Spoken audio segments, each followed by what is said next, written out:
আসসালামু আলাইকুম। এই মুহূর্তে অবস্থান পশ্চিম ভারতের তামিলনাড়ু প্রদেশের ভেলোর জেলাতে,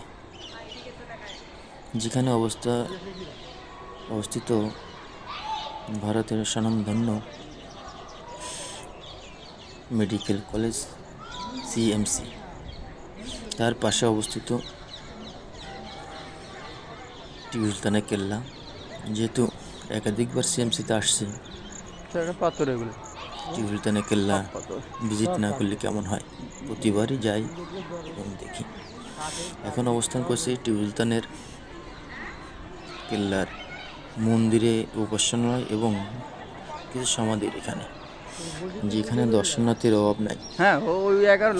আমি নিজেও দর্শনার্থী এবং আপনাদের ভিডিও করে দেখানোর চেষ্টা করি। যদি কখন কোনোদিন বিশাল বড় বড় মাছ, এই যে সাদা মাছ। ভারতের তামিলনাড়ু ভেলোর সিএমসিতে আসেন, সিএমসি থেকে 1 কিলো বামে। সবাই ভালো থাকবেন। আল্লাহ হাফেজ।